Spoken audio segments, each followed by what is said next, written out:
তোমরা তিন বন্ধু তিনজনকে সরি বলবা এবং তোমাদের যত লাইভ ভিডিও আছে প্রত্যেকটা ভিডিও ডিলিট করবা। সরি বলো একে অপরকে। আমি সরি। আমিও সরি। আমিও সরি। এখন গেঞ্জাম কমিটির সভাপতি স্বপন আহমেদ তোমাদেরকে প্রমিস করাবে। সবাই মানে আপনারা তিনজন সামনে হাত রাখেন এইভাবে। আমরা আর কোনোদিন গেঞ্জাম করব না। আমরা আর কোনোদিন গেঞ্জাম করব না। এবার শামীম আহমেদ হাত নামান।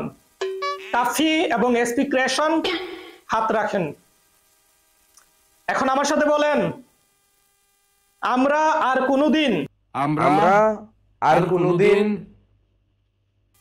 বেডি নিয়ে ভিডিও করব না। বেডি